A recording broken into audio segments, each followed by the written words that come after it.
Good morning, everybody. I'm here with Lorraine. We thought we'd get together and do a proper video on what to expect when you are crazy enough to book with Averroes Travels. So, my last video obviously said our big bright coloured umbrellas, which we don't have right now. That's how you find us. At 8:30, we try and get on the go as soon as we can. This is for the South Tour. Get on the road as quick as we can. You'll meet us and we get moving. We try to avoid coach groups as best we can. So, from Invergordon to Codder Castle, our first stop is about 45 minutes, and then we enter Codder Castle. And from there, so when we get to Codder Castle, we're there for about 90 minutes, so it's an hour and a half, and that gives you enough time to get through the gatehouse so that you're onto the front lawn, and that's where you get to see and experience the first full view of the castle. Now, if you book online, it doesn't matter because you still have to join the queue. So if you've got cash, that's always handy because we can stand in the queue for you and you can get straight in. We've got connections with the Codder team, so we can get you in and we can stand and pay at the gate for you so that you're covered for that. If not, it'll be standing in the queue. But if you book online, you have to stand in the queue anyway because they need to see your evidence. Once you're into the castle, you manage to see the lawns, the gardens, and we're there for about 90 minutes, about an hour and a half. That gives you enough time to get through the garden area and through all the rooms in the castle as well. When you go over the drawbridge, you turn right. That will take you into the castle. There is steps. Unfortunately, castles were not built for disabled people and there's no access for certain areas for wheelchairs, unfortunately. But there is some bits that you can go in and see, and there is, as you go over the drawbridge, steps down into the castle, but on the other side there is steps down, and that's where you'll find the gift shops, the cafeteria area, and bathrooms are in there as well. We don't really like to stop for an hour so that you have lunch because we like to get you to see as much as you can. I'm more than happy, Averroes more than happy for you to eat on the go. They have got cafeteria there that you can pick up some food, some coffees, and you can enjoy it while we're travelling to the next location so that you're not sitting down for an hour and wasting an hour when we can take you out and show you even more of our beautiful countryside that we're here as well. So 90 minutes at the castle, enough time to get round the castle, into the gardens. Sometimes if the castle's busy, then we will say to go to the gardens first, but we'll always check with the gatehouse first to find out what's the best for you so that you're not standing in queues. We're British, we don't like standing in queues, and we don't expect anyone else to have to do it neither. So that's what we do when we get to Codder. okay, there we go. So from Codder Castle, I've just remembered as well, they do audio guides included in the price. Of course they do. So they're very handy.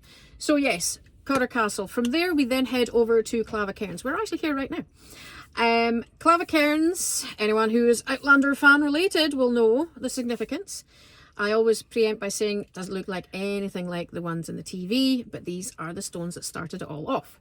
Now, Cairns is will be there for about 20-30 minutes or so. We take you around the cairns. You can go off and do what you want. We do not have your arm up your back for these things. You can go off and do what you want. It is uneven ground, so there are stones about and what have you, so it can be used for walkers and wheelchairs. It's just a bit bumpy. We have, as I say, about half an hour here round the stones. I do mention this to all my guests. If you do touch the stones and you happen to vanish, we're not insured for that, so leave all your valuables with me. We'll look after them. Yep, no problem. From there, like I say, it's a nice short visit. It does get very busy here. And then we have another 5-minute journey just over to Culloden Battlefield. And from Culloden Battlefield, what do we do, Lorraine?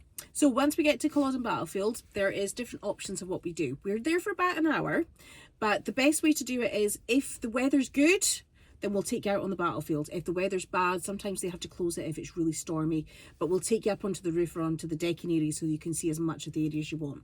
But what we like to do is take you out onto where the battle actually happens, so you can feel the souls that are still there, experience the wells, see the graves and everything else. So we will take you out and wander around the battlefield. That takes about 25 minutes, 30 minutes, depending on how fast everyone's walking. But it still gives you enough time to go in and experience. If you want to just go in and experience the visitor centre, that's not a problem. That gives you time for that.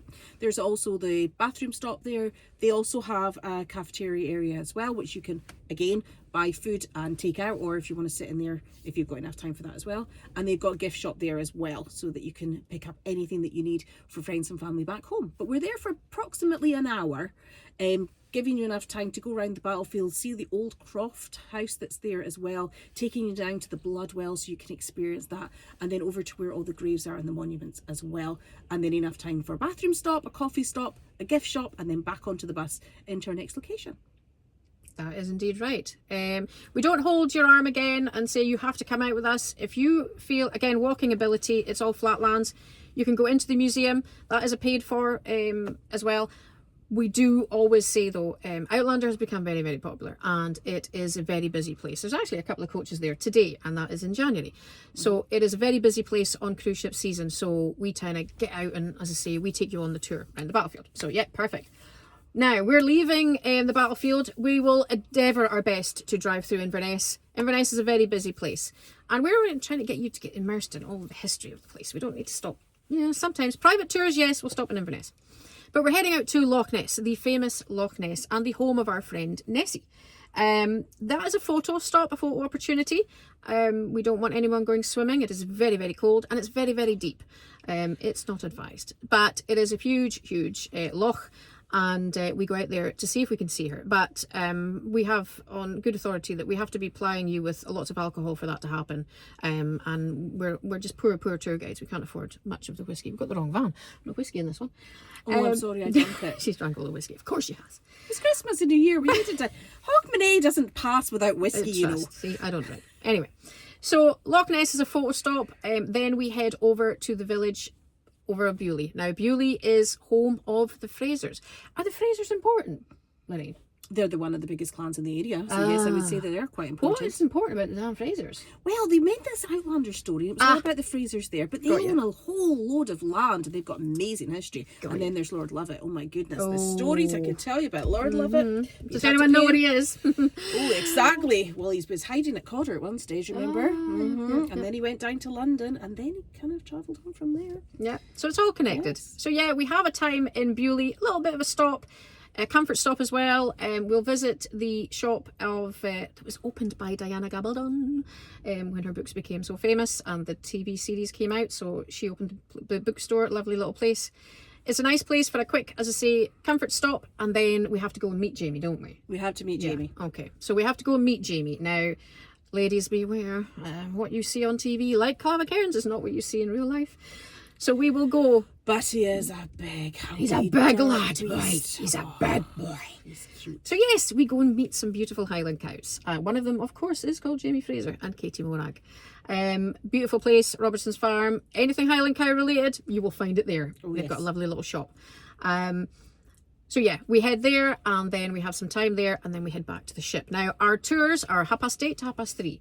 Now we're lax, we kind of like, we can extend it slightly, but we always like to be back just certainly in front of the coaches. And being back at that time still gives you a great day of a tour, and you can also visit the village of Invergordon as well. So you have time for that.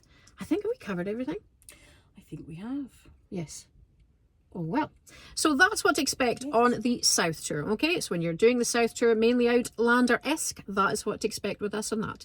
We are now going to do videos on the North and Allopole tours as well. And booking online, come to my site if you want a good deal. It's much easier there than other places, and we do, as I say, all the if there's cancellations, everything's refunded, but you get to speak to me personally.